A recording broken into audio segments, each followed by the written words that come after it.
مظاہرین پر فائرنگ کرنے والے رکن پارلیمنٹ کی مبینہ خودکشی۔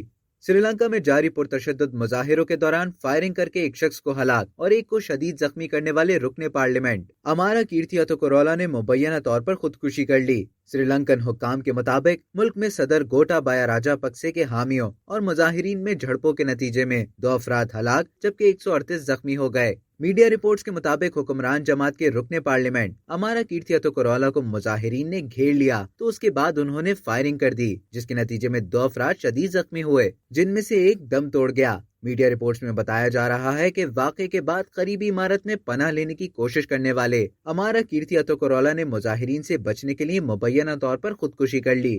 خیال رہے کہ معاشی بحران اور سری لنکا میں نافذ ایمرجنسی کے درمیان سری لنکا کے وزیر اعظم مہندا راجاپکسے مستعفی ہو گئے۔ اب تک کے لیے اتنا ہی۔ مزید خبروں اور نیوز اپڈیٹس کے لیے ڈیلی چنک کو سبسکرائب کریں اور بیل آئیکن پر کلک کریں تاکہ تازہ ترین ویڈیوز کا نوٹیفیکیشن آپ کو بر وقت موصول ہو۔